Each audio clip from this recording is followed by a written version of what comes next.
La carta de Pablo a los Filipenses. La iglesia en Filipos fue la primera comunidad de Jesús que Pablo fundó en Europa Oriental, y esa historia se nos cuenta en Hechos capítulo 16. Filipos era una colonia romana en la antigua Macedonia, estaba llena de soldados retirados y era conocida por su nacionalismo patriótico. Así que, allá, Pablo tuvo resistencia cuando anunciaba que Jesús es el verdadero rey del mundo.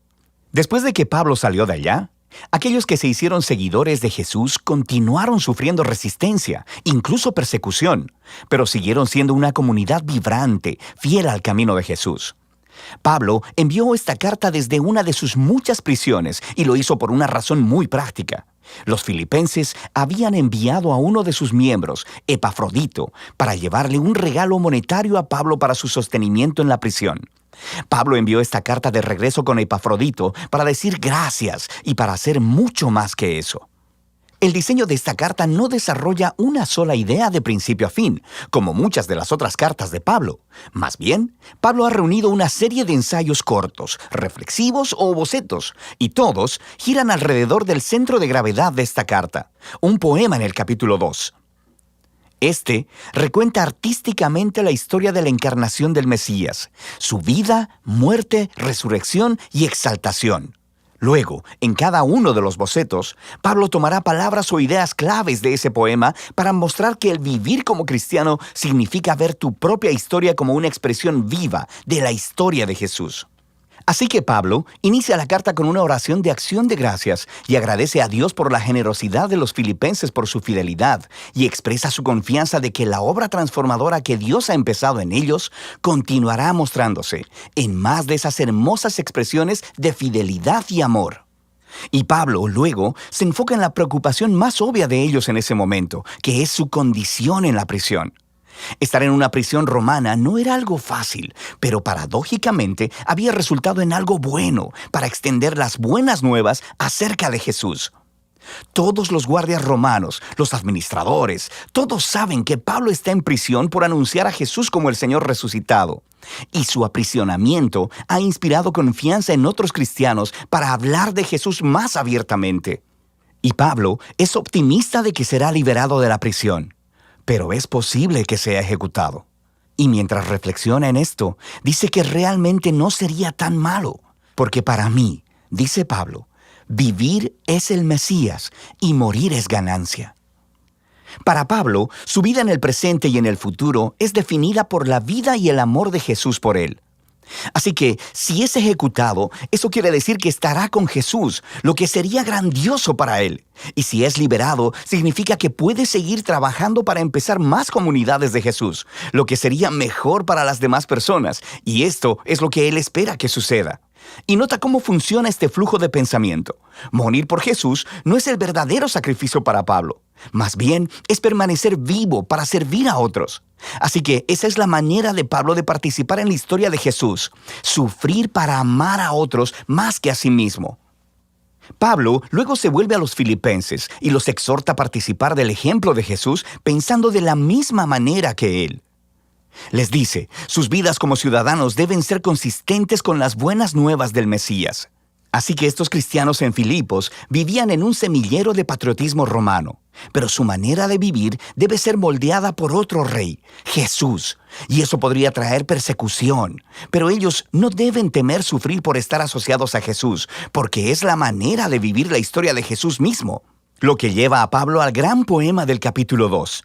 Es muy rico y está lleno de ecos de pasajes del Antiguo Testamento, especialmente la historia de Adán y su rebelión en Génesis 1 al 3 y de los poemas del siervo sufriente en el libro de Isaías. Este poema es digno de memorizarse. Es una hermosa versión condensada de la narrativa del Evangelio. Antes de volverse humano, el Mesías existía en un estado de gloria e igualdad con Dios. Y a diferencia de Adán, quien trató de alcanzar la igualdad con Dios, el Mesías eligió no explotar su condición de igualdad para beneficio propio. Más bien, se despojó a sí mismo de esa condición. Se hizo hombre, se volvió siervo de todos y aún más que eso, permitió que lo humillaran. Él fue obediente al Padre al ir a morir en una cruz romana.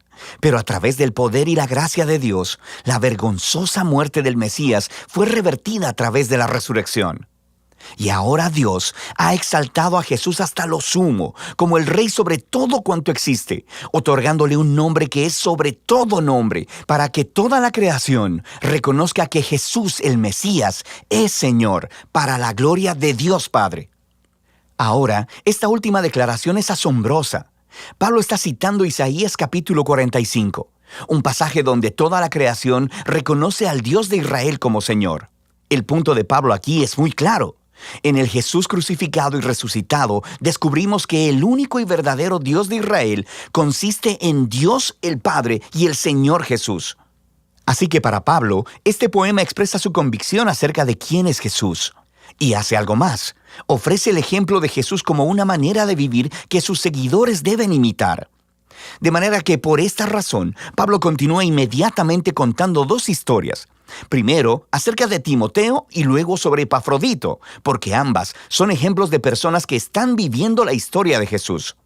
Timoteo es como Jesús, porque él está constantemente preocupado por el bienestar de otras personas, más que por el suyo.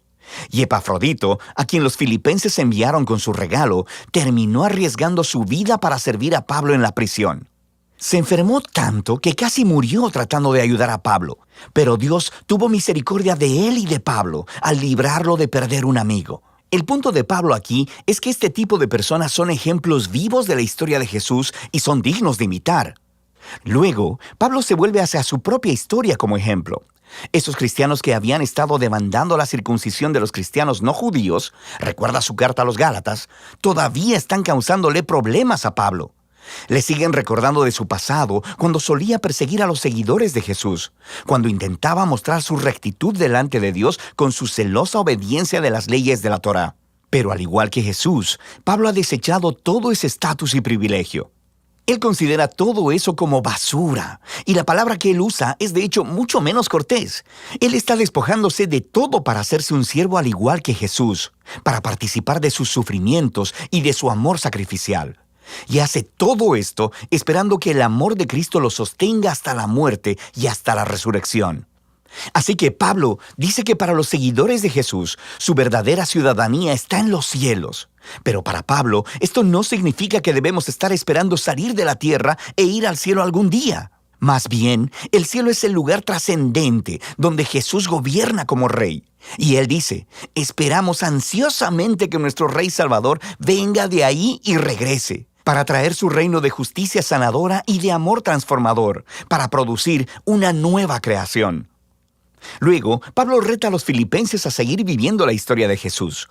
Él primero se dirige a dos mujeres líderes prominentes en la iglesia que trabajaron junto a Pablo, y ellas tienen alguna clase de conflicto. Así que Pablo les ruega que sigan el ejemplo de humildad de Jesús, que se reconcilien y sean unificadas. Pablo luego exhorta a los filipenses a no rendirse al temor, sino que a pesar de la persecución, expresen todas sus emociones y necesidades a Dios, quien les dará paz. Y esa paz, dice Pablo, viene al enfocar sus pensamientos en lo que es bueno, verdadero y amable. Siempre hay algo por lo que podrías quejarte, pero un seguidor de Jesús sabe que todo en la vida es un regalo, y podemos elegir ver la belleza y la gracia en cualquier circunstancia de la vida. Lo que lleva a Pablo a su conclusión. Él agradece una vez más por el regalo sacrificial de los filipenses y quiere que sepan que sus prisiones, sus tiempos de pobreza, no son verdaderas dificultades para él. De hecho, se convirtieron en sus mejores maestros, mostrándole que no importan sus circunstancias. Él ha aprendido el secreto del contentamiento, la simple dependencia en aquel que lo fortalece. Pablo ha llegado a ver su propio sufrimiento como una participación en la historia de Jesús. La carta a los filipenses nos da un vistazo único en el corazón y la mente de Pablo. Él veía su vida entera como una representación de la historia de Jesús. Y en esta carta puedes sentir su conexión cercana con Jesús, su conciencia de que el amor y la presencia de Jesús están más cercanos a él que su propia piel, y que eso es lo que le da esperanza y humildad en sus horas más oscuras. Así que Pablo nos muestra que conocer a Jesús es siempre un encuentro personal y transformador, y que esa es la clase de Jesús al que Pablo invita a los demás a seguir. Y de eso se trata la carta de Pablo a los filipenses.